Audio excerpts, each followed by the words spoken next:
Hello, everyone. Welcome to the 11th episode of the Opposite Thought program. This program that I have been running since July. I'm so happy today for having two special guests. Um, the topic for today, the main topic of this episode is going to be about the relationship between depression and antinatalism, whether there is a relationship or not, and we're going to discuss this with our guests. So, as a start, I'm going to introduce you to our guests for today. The first guest is an antinatalist YouTuber who promotes the prevention of unnecessary suffering. Glinos from Russia is joining us today. I'm not from Russia, I just live in Russia. Yeah, sorry. I mean, you're okay. joining us from Russia, but you're from the United Kingdom. And our other guest is a psychiatry consultant and a YouTuber of motivational life transforming channel, Oneness Videos. Dr. Shamala from Bangalore, India, joining us today. Welcome. Hello. Thank you so much, Light. So, as a start, regarding depression and antinatalism in general, if I start with you, Shamala, do you see any relationship between depression and antinatalism? See, antinatalism and depression, it is not really directly related. But then sometimes what happens, like, people who are believing in antinatalism, because they're continuously thinking, pessimistically, probably because of their way of thinking makes them to be depressed. But as such, like, there is no direct relationship. Just because you're antinatalist doesn't mean that you have to go into depression. What about you, Glinos? What do you think about this? Well, that's an interesting start from Shamala, because I was prepared to argue the case that there is no direct link between antinatalism and depression. So it seems like from the first question, we're kind of in agreement. Yeah, I'll repeat kind of basically what Shamala said, that for sure, there may be a connection between people who are antinatalists who then go on to kind of become depressed, because once it's difficult to see exactly what all of the causes of depression are, but maybe there is a line of thinking that says that, if you constantly burden yourself with the worry of how bad the world is, and I certainly believe that the world is an awful place, then possibly if you're burdened with this and you think about it on a day-to-day basis, this could cause a person to become depressed. So there may be that link. And maybe I'll add a second link too, that it is possible and maybe even probable that people who suffer with depression may be more likely to find antinatalism. I guess I would imagine that if you're kind of a depressed person and you don't see any sense of continuing your life and you're suicidal, you might do the type of searches that might find this result for antinatalism. So you might type into Google something like, I wish I had never been born, and then come across like Benatar's book, Better Never to Have Been Born. So I certainly see a pathway for depressed people to get into antinatalism, but absolutely 100%. Antinatalism is a philosophical position. We base the conclusion that we reach on reasons, on logical arguments, and it doesn't matter what the person's state of mind is or what their lifestyle is. Anybody can be an antinatalist. You can be a depressed antinatalist, you can be a happy antinatalist, you can be a parent of 10 children and later come to the realization that you're an antinatalist. So yeah, I think antinatalism is a philosophy that's available to absolutely everybody. Yeah, thank you for your answer, Glinos. So, Shamala, just for people to know, you say that you're child-free by choice. Yes. But you refuse to say that you're antinatalist, and you're against the word itself. I'm not against antinatalism, but I'm not antinatalist. Why? What's the reason? See, I'm more into spirituality, and I feel like, not having a child is, has many advantages, and it is compared to people who are having children, people who are childless by choice, they have so many positive things in life, which we can look at it. I mean, if we fail to look at it, then maybe like, we feel, sort of depressed. Yeah. if we see the positivity out of it, naturally, like, what Glenos is saying is also true. Yes, at the baseline, like, life is a suffering. There is no doubt about it. Even Buddha says that, life is a suffering. And all the enlightened mystics, they say that, life is a suffering. Yeah, but there is a way to come out of it. There is a way to, not to suffer. So only thing is, after we realize it, and once we are in that path to come out of it, then, life will not be, throughout suffering at least. So you think that we can avoid suffering in a way, even if it's inevitable? Because there's inevitable suffering, as they say. Death, for Yes. example, some kind of pain that happens to everyone in this life. Yes. See, as long as we are in this body, suffering is a must. Either we'll be having suffering at the physical level, mental level, or emotional level. It could be related to finance, it could be related to a relationship, or it could be related to work. Some way or the other, there will be suffering.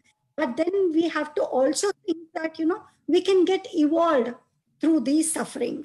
So there is a way out, for which, Buddha has given, lot of techniques by which we can come out, and so also like so many other people. So, like, basically, like, why we are under suffering is because of our thought process. Our thoughts are always in the past or in the future. Okay, so because of these thought patterns, it is not just the thought pattern, it is our association with the thoughts that make us to suffer. And also, of course, the body also goes on undergoing a lot of changes, because of which there will be a suffering. But then, if we are living in the present moment, moment to moment, if we are leading life, there could be, like, gradually there will be evolution happening in the human being. Yeah, thank you for your answer. So Glimos, you heard what Dr. Shamala said. If you look at the positive side of life, and if you try to avoid the depressive stuff, so you can avoid suffering, as simple as that. How do you respond? Well, I think the point that Shamala was making was that there are ways to overcome suffering, and for sure, for certain types of suffering, absolutely, right? If we're talking about things like stress, we can learn about better methods of time management. If we're suffering from, I don't know, anxiety or something, there are certain skills and techniques that we can all learn that improve our ability to deal with those situations. But that's not a positive, right? That's only negating the negative. And negating the negative, absolutely wonderful. I'm all for that. But that doesn't offer any positive reason to have children, which is a totally separate conversation. So yeah, I would certainly won't say anything against the idea of promoting, because like you mentioned in the introduction, right, I'm for the prevention of unnecessary suffering. And if we can accomplish that for the people who already exist, if we can accomplish that through teaching them how to deal with their suffering, absolutely fine. I'm totally on board with that. The rate of success, though, I would question. So if we're talking about overcoming all types of suffering, I would say that there are certain things, or maybe not even to use the word suffering, but the word harm. We certainly can't avoid death. We certainly can't avoid the death of everybody we love in our lives. We certainly can't avoid things like cancer. And even if Shamala says that we could maybe come up with some techniques to learn to deal with that, I think that's a pretty disgusting psychology, to think that you've just seen. I'll use a horrible example just to prove the point. But let's say you've just seen your younger sister get raped to death, but you live in the moment and you've achieved some type of enlightenment that it doesn't bother you. I think that's wrong. I think it should bother us. And sometimes it's important for us to suffer, and it's important for us to understand what suffering means and to have empathy for those people. I'd also recommend maybe some type of experiment where you kind of boil the water in a pan and you put yourself in this wonderful Zen state where you're in the now, and you put your hand in that boiling pan. I'd like to see how those people react. I think that some suffering is absolutely inevitable, and some suffering, particularly the suffering of other people, we should be negatively affected by that. I do agree with you, Glenos, that what you're saying is life is a suffering. There is no doubt about it. What I'm trying to tell you is there is a way out. It doesn't mean that, just because you are you're getting into conscious level, it doesn't mean that bodily you will not suffer. Yes, bodily you do suffer. For example, Ramana Maharshi, like he had cancer, and at the body level there was suffering, but then he was so detached internally that that suffering didn't affect him like it used to affect others. So would you say that the cancer that he received was an overall positive or a negative? No, it was not a positive thing. It was at the bodily level, it was a negative thing. But overall, do you think that experience of him contracting cancer was positive, negative, or neutral? Then, he was so evolved at a soul level that he was not getting affected because of it. Whereas other people, even if they have small pain in their hand, they get associated with the pain and they suffer more. Whereas Ramana Maharshi, he didn't suffer, at the physical level also, because he was detached from it.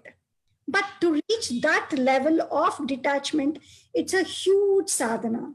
It's a lifetime sadhana, which, a lot of dedication is required. So do you think that contracting cancer affected his life in any way or not at all?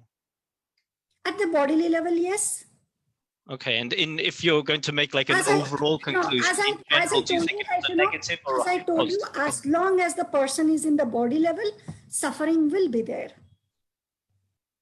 So overall, would you call it a neutral overall or a positive or a negative or?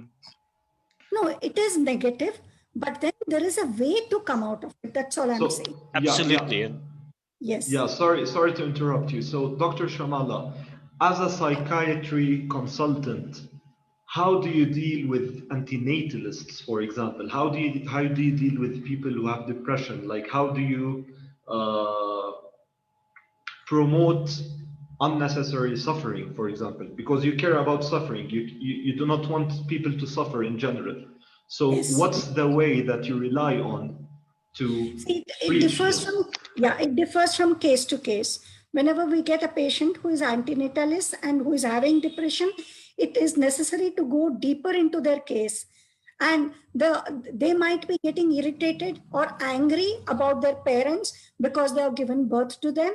There might be really agony and anger against their parents, or they might be having, revenge against the society because society is not accepting them, like anybody else. So we need to go deeper into their emotions. If they are having, anger and agony, then we need to, it is very important to go deeper into that case and, need to deal with each and every emotions separately. So definitely, even if they are under depression, they can be, brought out to the mind level wherein, they can be like anybody else. It doesn't mean that just because they're antinatalists, they have to be going into depression and it is incurable. No, it is not like that. Through medicines and through counseling, they can come out of it. Through medicines? Through medicines, yes. And I'm saying part of it, depression part of it, wherein a person is feeling very, and because of the sadness, he's having irritability and sometimes, too much of anger, and maybe he's very frustrated and he has become restless. So all these things can be definitely be, improved upon.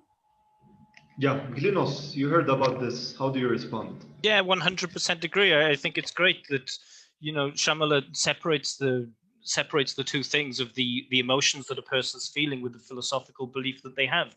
And I think it's wonderful that, if she's trying to help these people overcome the suffering that they have or the problems that they have, this is wonderful. I have nothing negative to say about it. Going back to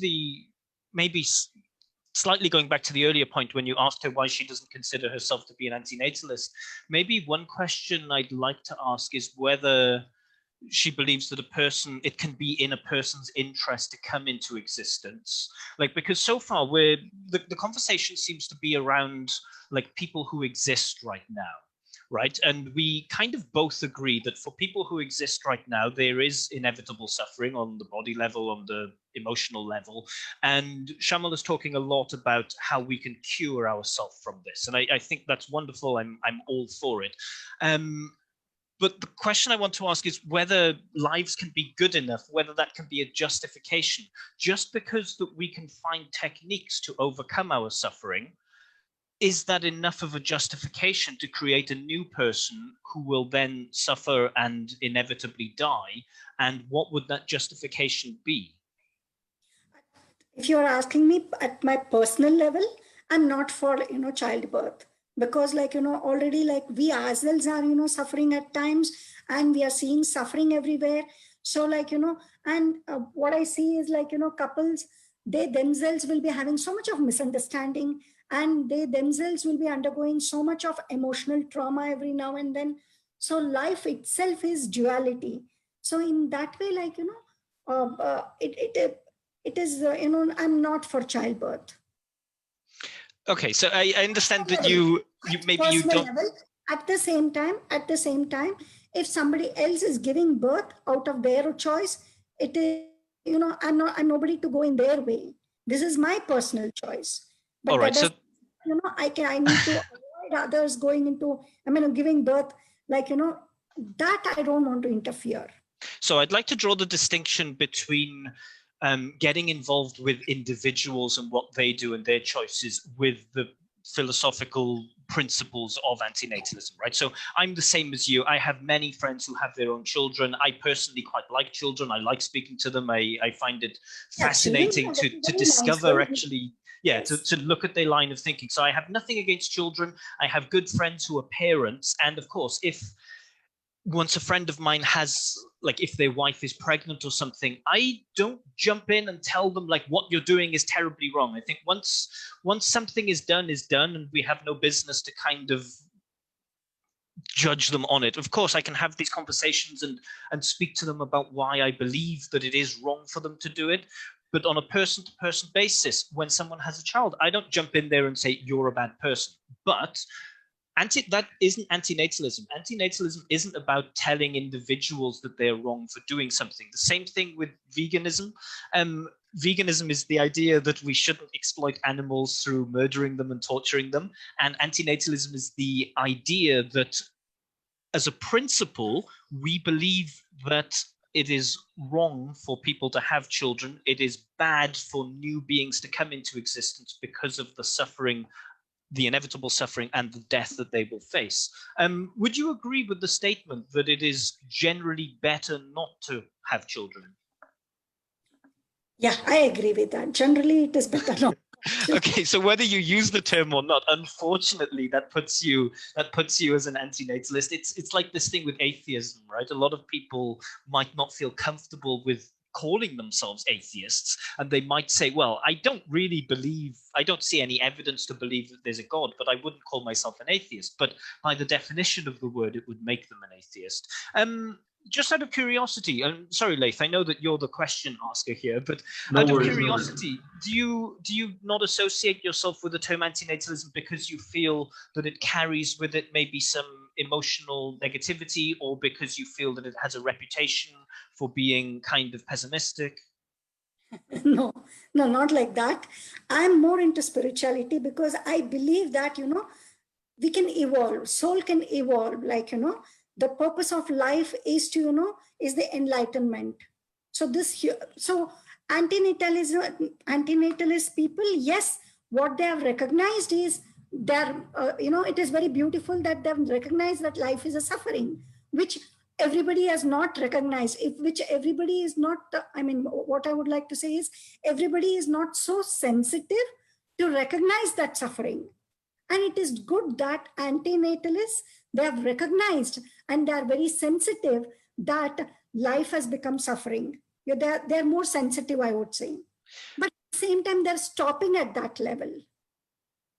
This is a quote that I hear very often, that life is suffering. I mean, a lot of people see this in different ways, right? That some people might look at the sentence life is suffering and think that the person is saying that all aspects of life are suffering. And I would probably disagree with that sentence, actually. Can you explain exactly what you mean when you say that life is suffering? I never thought that I would be arguing this side of the argument. What does it mean that life is suffering? Life is such that the basal level is suffering, but at the same time, there are moments of happiness. There are moments of, again, like depression, and again, there will be some moments of happiness. But this happiness compared to the suffering is quite less. The monotony. See, the monotony, like, if some people is not sensitive to it, they'll not recognize it. So as an antinatalist, they have recognized it. Okay, that repetition. Life is just a repetition of the same emotions, it is coming again and again and again. That monotony is there, boredom is there. Yes, in between there is happiness.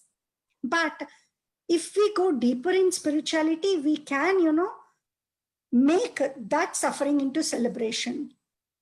But it is a lifetime sadhana. It's a lifetime sadhana. Okay, I would certainly agree with the base level, that the base level is one of unpleasantness. If we look at, if we do nothing, for example, we become hungry and we need to eat. We often need to act to prevent the suffering. So I would certainly agree on that base level. I'm not a spiritual person at all, but I guess, Laith, I'll jump back to you because I'm sure you have some questions you'd like to ask. Yeah, sure, no worries. So I have a question for you, Glinos. A lot of people say that if antinatalism isn't related in a direct way to depression, then why are the most famous antinatalist philosophers like Arthur Schopenhauer, Emil Cioran, Soren Kierkegaard, Abu al-Ala al-Ma'arri, Peter Wessel-Zappf, and Samuel Beckett are all depressed? How do you respond to that? I noticed you left out Professor David Benatar, who certainly doesn't seem to be suffering with depression. I will go back to my earlier point that if you're naturally depressed or if you're naturally pessimistically inclined, then you're more likely to look for answers as to why you are. For sure, I certainly think that depressed people are more likely to become antinatalists. And it really amazes me when I meet depressed people who aren't antinatalists. I know a bunch of people who've suffered with mental illness and depression and anxiety who then go on to have children hoping that it will be some cure. And I find that line of thinking kind of strange. Yeah, it's an interesting question. Why are most of the famous antinatalists depressed? Probably, and that's I'd also like to ask you why you think that they are necessarily depressed. I mean, is there strong evidence to say that Schopenhauer or Al-Mari were depressed? That's what some people say because of their quotes, because of their poems, their stories, for example, their books in general, the way they look at life, the depressive way, the pessimist way. They don't see the positive side, as they say. I know Shamal probably really wants. Antinatalists, they glorify their depression. Well, you can make that claim, but I don't. Their depression. You can make that claim if you like, but I don't accept it. Maybe some of them do, fine. So yeah, there should be a distinction between pessimism and depression, and most importantly, there should be a distinction between philosophical pessimism and everyday pessimism. Right? In my life, I'm an everyday kind of an optimist. I live a comparatively decent life. I love the work that I do. I have a bunch of different interests that keep me busy, and I really wish I had more time in the day. And in many cases, I wish I had more time on this earth to explore all of the different things that I wish I could explore. So from day to day, I'm an optimist, but from a philosophical point of view, I'm certainly a pessimist. But I do believe that the amount of suffering on this planet is awful. I think the cancer rates of 50%, the heart disease rates of 50%, mental illness rates of 50%, and even things like one case of child rape. Like, for me, this is enough to say that whatever the positive experiences that I have in life, right? I might really enjoy sitting down and drinking a glass of wine with a girlfriend or something, or playing some music, and this can make me feel wonderful. It can make me feel alive. Those positive emotions do not compensate for the one child who has to get raped. And so you might label me a pessimist in philosophical terms for giving more value to the negative than I do to the positive. But that doesn't mean that I'm depressed, and it doesn't mean that I'm a pessimist in the everyday sense. So while I think for some people like Choran, for example, he certainly was depressed, But the likes of Schopenhauer, who spoke also a lot about the importance of having a sense of humor, and the likes of David Benatar, who treat antinatalism as a philosophical idea, but say nothing about how it should affect one's everyday life. But maybe, and I know I'm going on for maybe too long, maybe I'm in the wrong here. Maybe I should be depressed. Maybe the state of the world should be enough to make me depressed. But we don't choose our emotions and we don't choose our state of mind, right? For whatever reason, maybe it's simple brain chemistry, for whatever reason, I am not the type of person who sits and lies in bed and thinks about how terrible everything is. For whatever reason, I have motivation and energy to go and do stuff, and other people don't. So I don't think we choose our emotions. And I think I'll leave it there. Yeah, thank you for your answer, Glenos. So I'll go back to Shamala as a psychiatrist. So you deal with cases with people, antinatalists, for example, who suffer from depression, and you try to find solution for their problems.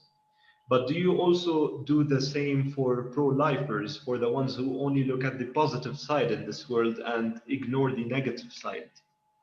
So there is something called as narcissism, wherein the person feels that he has everything and is very powerful. He's capable of doing everything. That is again a personality disorder, and especially for the person who is in manic state, he feels very positive at times. He feels like over positive.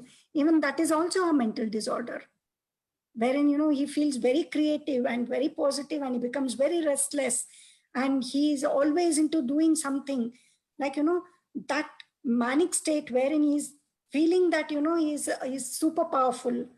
Even that is also like that might be, people might think it is over positive. It is not over positive. It's a mental disorder. Glinos, do you have any comment on this? No, I think mental disorders should be treated as mental disorders, and I think philosophical principles should be judged on the arguments that they make, and that's it. I mean, I have experience of seeing a therapist myself. When I first got into antinatalism, the first thing I heard from people was, "Oh, you must be depressed. What happened to you? You used to be so positive. Why do you suddenly have this point of view?" And I'm always big on doubt. I think it's a terrible thing when we are too sure of any position. And so I did what I considered to be the rational thing, to go to see a therapist and to discuss my points of view on antinatalism and try to understand if those points of view were motivated by some type of masked symptoms of depression, or if they were legitimate, genuine philosophical ideas. My therapist's conclusion was that there were no obvious signs that I was suffering from depression, and yeah, that was it. So yeah, mental disorders, treat them as mental disorders. Philosophical principles, they are there to be argued.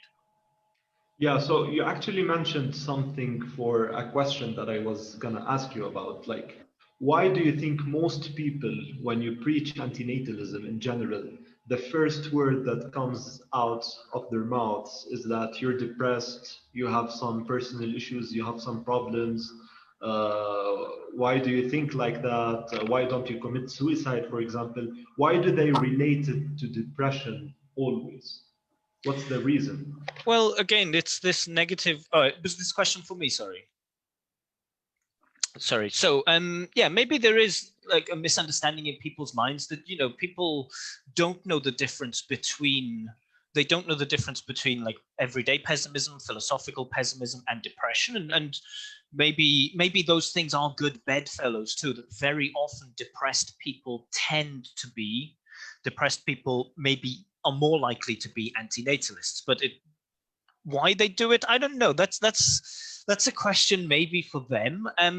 Another point I would argue, and maybe this is slightly more contentious and maybe a little bit more provocative, in my experience of arguing antinatalism, people don't have good arguments against the simple idea, right? The simple idea of antinatalism is that by not having children, we are not harming anyone.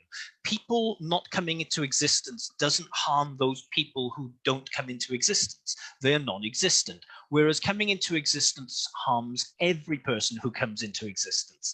That's the kind of basic idea of antinatalism. And in my experience of arguing antinatalism, when people are faced with philosophical arguments that they can't oppose, they tend to attack the person. And maybe it's easier for them to simply say, oh, you're just depressed, because by attacking the person, maybe you can undermine the philosophy. I'm sure in certain parts of the United States, if you say you're an atheist, people can't attack the position of atheism because it's sound, it's valid, but they can say you just hate God. Right? So maybe it's in the absence of good philosophical arguments against antinatalism, it's easier for them to attack the person, to pretend, to convince themselves that they are just depressed and that's what they believe, because then they don't have to confront the real solid arguments. Yeah, so Dr. Shamala, you've heard what Glynos said. What do you think about this? Do you have any comments? Why don't you call yourself an antinatalist if you believe that coming into existence is a harm and unnecessary harm that we can avoid? I want to add to the question, sorry, because this question sure. has been asked to Shamala a couple of times and she's responded saying that she's a spiritualist. Now, I believe that a person can be both a spiritualist and an antinatalist. So saying that you prefer to call yourself a spiritualist doesn't disqualify you from being an antinatalist. No, the thing is, like, I agree with antinatalists. It's not that I'm not agreeing with them, but I'm like, there is a way out also. Like, you need not, like, end up in suffering itself. There is a way out. But when you say that there is a way out, that means that they have a problem, and their problem is with people not giving birth to children. They do not have personal problems. So what do you mean when you say there is a way out? See, suffering is not the end. Antinatalists think that suffering is the end of life. But then spiritualism is, wherein, like, we say that, suffering is not the end of it. Yes, if you're taking birth again, yes, you're again having a suffering, So spirituality is all about coming out of birth and death cycle. So antinatalism argues the case that it's better not to come into existence in the first place.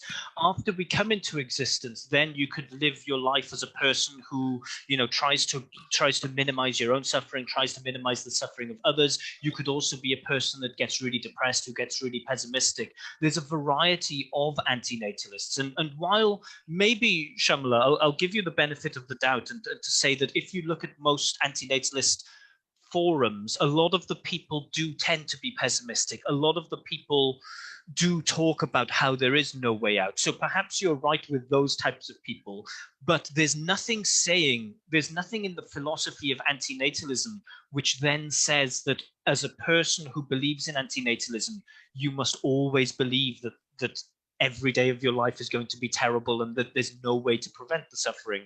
That isn't what antinatalism is. It might be what maybe everyday pessimism is, or depression or hopelessness, but certainly not antinatalism. Yeah, I do agree, like, but then what I'm trying to tell is, like, suffering is not the end of life. Like, through meditations and by going deeper inside, you can always find your own inner joy. And why there is suffering? Suffering is mainly because of your thought process. And also, yes, at the bodily level, as you say, because of cancer and because of body pain and all, like, you are having suffering. But then, if there is a way in which you can really come out of this, birth and death cycle, why not give a try for it? Well, yeah, I mean, maybe you're suggesting something connected to reincarnation. So I'm not a believer in reincarnation. Maybe you see the idea that by becoming enlightened, you get to break this cycle of birth and death. I just don't see any good arguments for reincarnation. So I don't believe in it personally. But I want to say that I fully agree with you. That even if there is no enlightenment also, definitely you can better your life by deeper understanding that, this moment is inevitable, by accepting the circumstances as it is, and by improving the relationship with people, and by recognizing our emotions, could be anger, could be agony, whatever it is. If we go on working on the emotional level also, definitely we can improve our life. Yeah, I'm not 100% you can do it, but wherever you are, definitely you can improve it. absolutely, 100% agree with you. There are a number of things that we can do to improve a lot of the things, a lot of our suffering. I don't think that's universal. I think it's unfortunate that some people are in situations where their suffering is inevitable. And we could argue over whether it's possible for maybe a third world African 4-year-old who's dying of starvation and thirst and disease, if it's possible for them to overcome their suffering or not. Maybe you would argue that through enlightenment they can. I would argue that there are certain minimum things that we need on a bodily level in order then to overcome the psychological suffering that we have. But in general, I absolutely agree that as people living, if we look at the Maslow pyramid, if we have the first couple of tiers which are secure, the other harms and suffering that we have, there are certain proactive measures that for a lot of people that we can take to at least to minimize the suffering.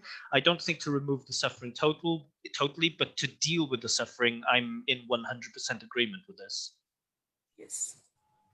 So yeah, let's go back to the question. My question was about antinatalists, not about depressed ones. Like, what's the problem with antinatalists if they care about other people's suffering who are not existing right now? Why do you think that there's a problem, that there's a way out by enlightening them, by improving their life? That's about depressed ones, not about antinatalists in general. This is for whom the question? This is for you, Dr. Shamala. I didn't understand the question. Can you just repeat it? I think maybe I Yes, can Lino. rephrase it. Do you want to rephrase it, Nathan? Yes, please, you can rephrase it. All right. So I think the point he's making is that in your answer, Doctor, you are talking about people who are very depressed, not necessarily about antinatalists. And maybe you're talking about depressed antinatalists, but you're not speaking about those of us who don't, fortunately, who don't suffer with this everyday depression and mental illness. Right, Leif? Is that something you were talking about? Yes, that's what I meant. And the question is, I guess, why are you focusing on those ones, not on the other ones? No, see, basically, it depends upon who comes to us. With the case of depression. So whoever comes to us, it is better to go deeper into their lifestyle. It is better to go deeper into their history and deeper into their symptoms, and then come to some conclusion and give them the solution. Yes, Glinos, do you have any comment on this? Yeah, I just repeat what I'd said earlier, that mental illnesses and personality disorders should be treated as mental illnesses and personality disorders.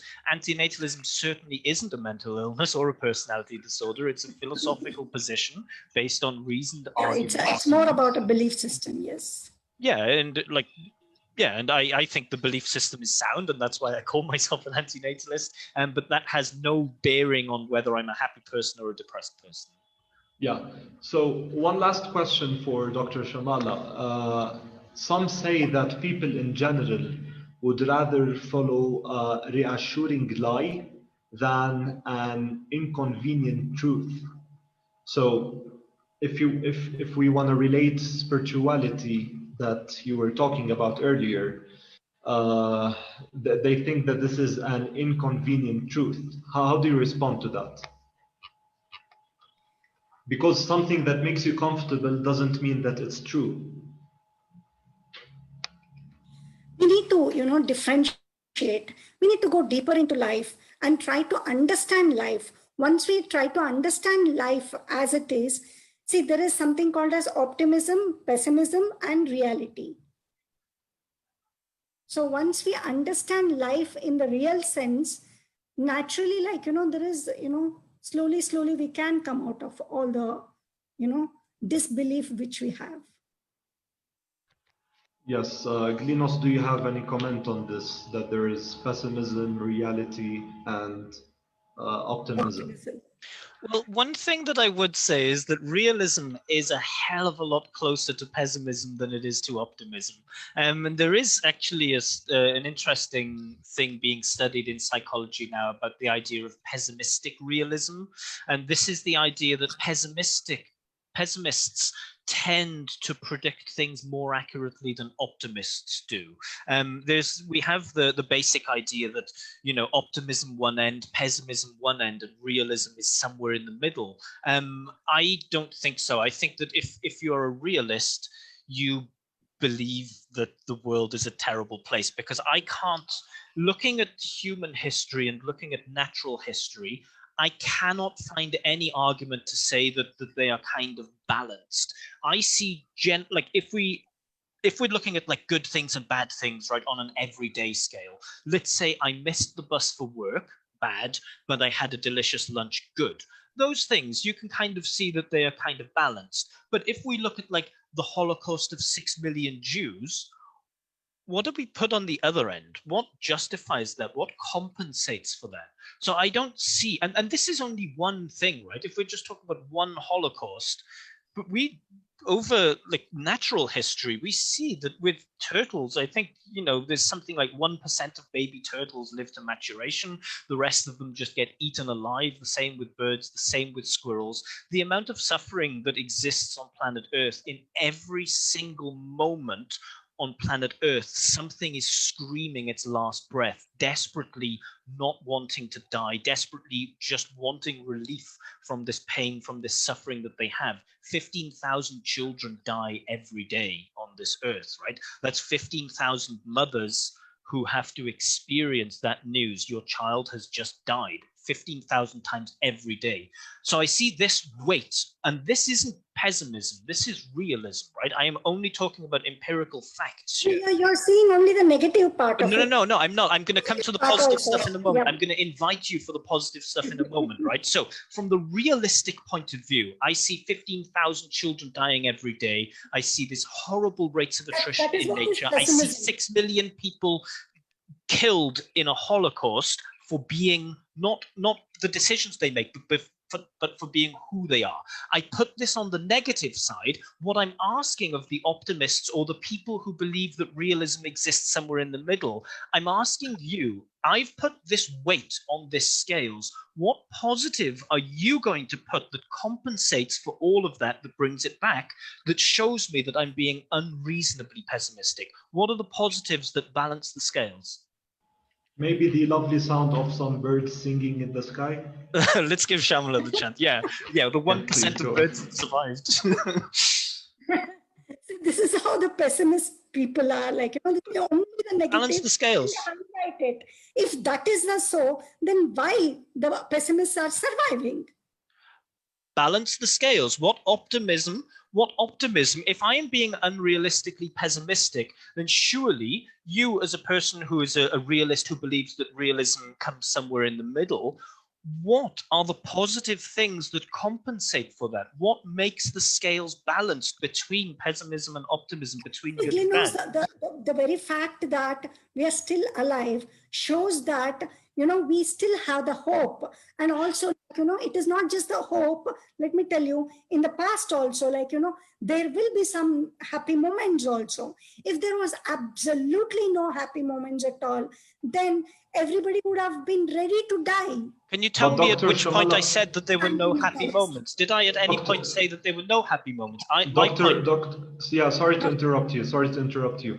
He's asking for an example. He wants an example.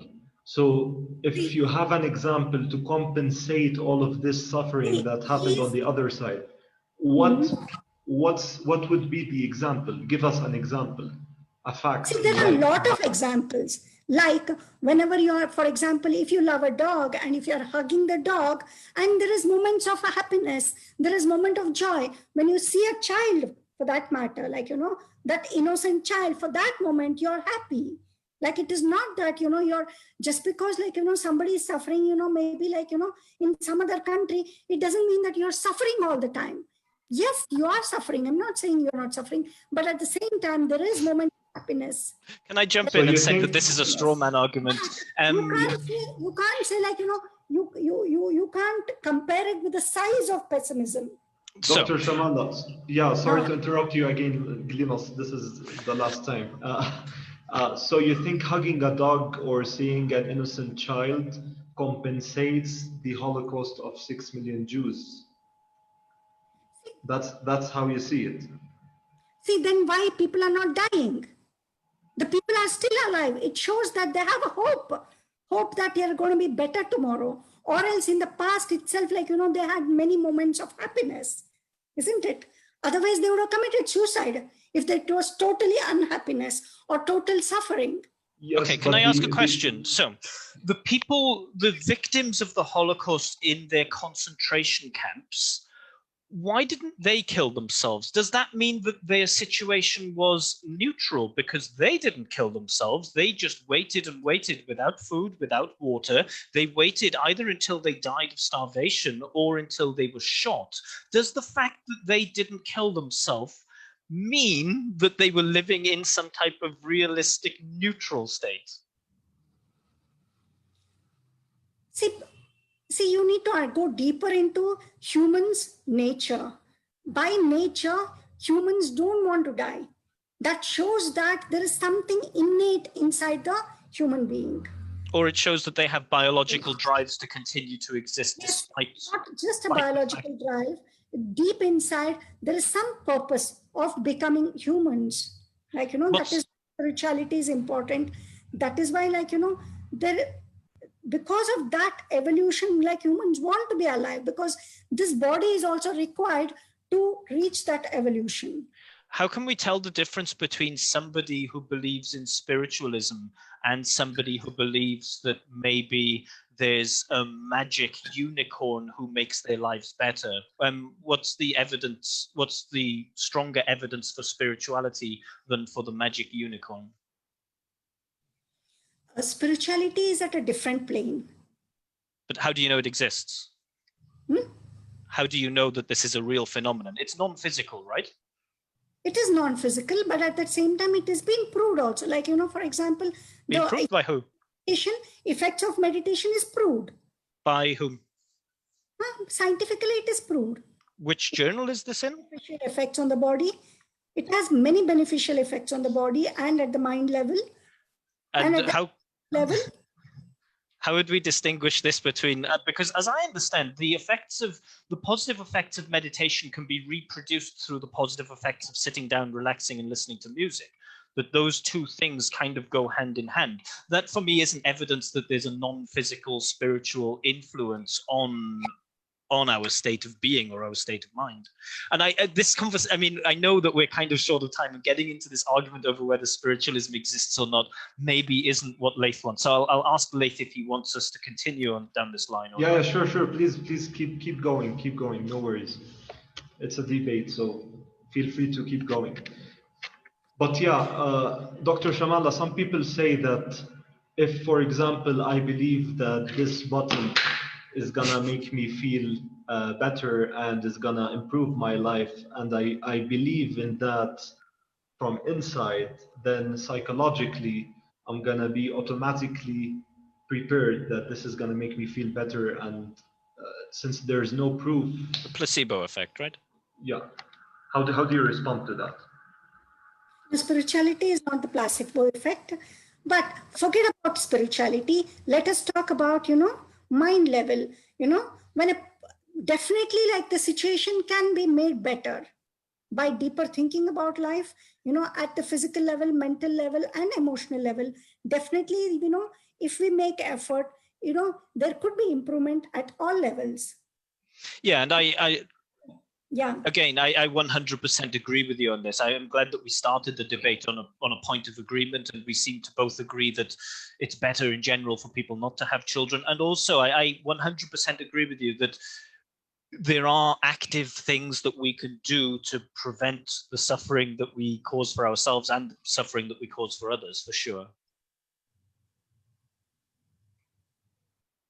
Yes, I do agree with that. Yeah, so since there's only a few minutes left, if I would like to ask you if you have any other comment, one last thing you want to say, any question you want to ask to the other guests, please feel free to do that. Yeah, I'd like to. Maybe I'll jump in and go first. So I want to thank Shamala for kind of coming on and talking about this. I know that sometimes my tone of voice can be quite pointed and some people might feel that I'm rude. So if I came across as rude in any of these points, I apologize about that. But I'm also happy that we agree on a number of things. And I think that's great, that even though we could disagree on something as strong as like whether spirituality exists or not, whether Buddhism is true or not, that even though we can disagree with that, we can look past it and agree on a certain amount of things. So yeah, thanks for that, Shamala. Thank you, Glenos. Thank you, Light, for giving me the opportunity. You're most welcome. So I think there's some questions from the people who are watching right now. So let's wait for a little bit to see some questions. But I want to ask you, Dr. Shamala. So after this conversation, after this episode, you still want to call yourself child-free, but not antinatalist? Yes, yes, yes. Why? No, antinatalists, as I say, like, they think that, life is a suffering. And, Do I think that all of my life is suffering? Really? Do you really believe this? Come on. And like, spirituality is about evolution. Spirituality is about, coming out of birth and death cycle. But I do appreciate antinatalists that they are sensitive and they are more matured. And I would say, like, they are evolved people. There is no doubt about it, that they are able to recognize that, the basal level of suffering in life. Maybe we can pin her into a corner. Would you be okay to call yourself a spiritualist who agrees with some of the principles of antinatalism? Yeah, I do agree. I do agree. Absolutely, I do agree. So Dr. Shamala, there's a question from Kevin who's currently watching this. Would you press the red button to end life in general for all the sentient beings not to suffer anymore? No, I don't believe in that. Like, you mean to say press the button so that... Yeah, but let's say there's a button, there's a red button. And once you press this red button, all life ends, like a mass extinction happens. No, I'm not for that. Even if that's not gonna cause harm to anyone. Okay, no, if there is a button, which can make everybody enlightened, I'm for that. Not destruction of everybody. No, I'm not for that. Yeah. Another question from Mark. This question for both of you. I'm gonna start with Glinos, please, to answer this question. So if there is high levels of depression within the antinatalism community, how do we support one another? Oh wow, I'm totally stumped on that. So in my experience, dealing with these subjects, like sometimes I'm not an expert on depression, right? So I'm really not the best person to ask about that. But I think there is a certain amount of stress that builds up through being an antinatalist who is depressed, because sometimes, or maybe depression isn't the right word, but it's certainly annoying, right? To be an antinatalist or to be a vegan or even to be an atheist in some communities, it's annoying and incredibly frustrating to have the same discussions with people, to hear the same fallacious arguments, to repeat the same line of thinking, and for you to try to work on this perfect argument to convince people only for them to say, you're just depressed, go and kill yourself. I think art is a great thing for this. So obviously I have my YouTube channel isn't very good. I'll be the first person to admit to this. I enjoy making the videos, and I make the videos as kind of a therapy for people.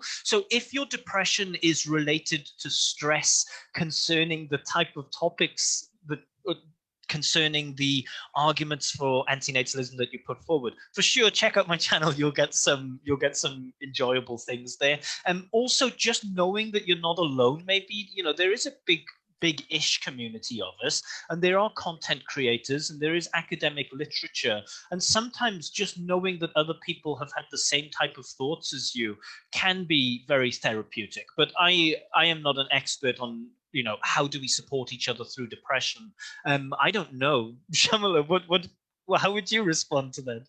Yeah, if the antinatalists are discussing about their depression and they're encouraging each other about their pessimism, then it becomes very difficult. But if they decide that they have to come out of it, and if they seek help, how much in whatever level they are, it could be mild, moderate, or severe depression, definitely they can be helped. But provided they come and seek the help, and they have to be willing to come out of it. But then, sometimes, it becomes difficult to treat a patient who is enjoying the suffering. But it is not impossible. Even those patients can be helped. Do you have any comment, Glynos? Yeah, I just think it's a fascinating subject, this thing of people who enjoy their suffering or who wear their suffering as a badge of honor, like it's something, something to be proud of. And I think that this is a fascinating topic, but it's best for psychology, not for people who are more into philosophy like me. But the idea of how people almost enjoy the fact that they have certain mental illnesses or anxiety or depression or something, because it is a phenomenon, right? We do have this glorified view of the suffering artist or something like this, about how it's cool. We think of like people like Kurt Cobain and the fact that he suffered so much and killed himself. This is so fucking cool for him as a rock star, and that can be a dangerous line of thinking. I think thinking that maybe being depressed or suffering makes you unique or it makes you somehow special. It's a fascinating topic to explore, and I certainly don't have a lot of answers to that, but it is, yeah, very interesting point of enjoying one's suffering. Yeah. So we're just about to finish. I want to thank you so much to both of you for accepting my invitation to participate in this episode. I hope that the message is delivered to the people who are watching.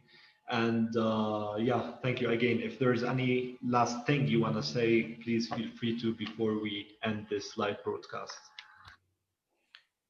Yeah, I'll only say thank you, Laith, for hosting this, and thanks for Shamala for being such a great person to speak to. Thank you so much, Glynos. Thank you, Laith, for organizing this. It's wonderful. So, ladies and gentlemen, we will see you next week for an Arabic episode for the opposite thought. Thank you for watching.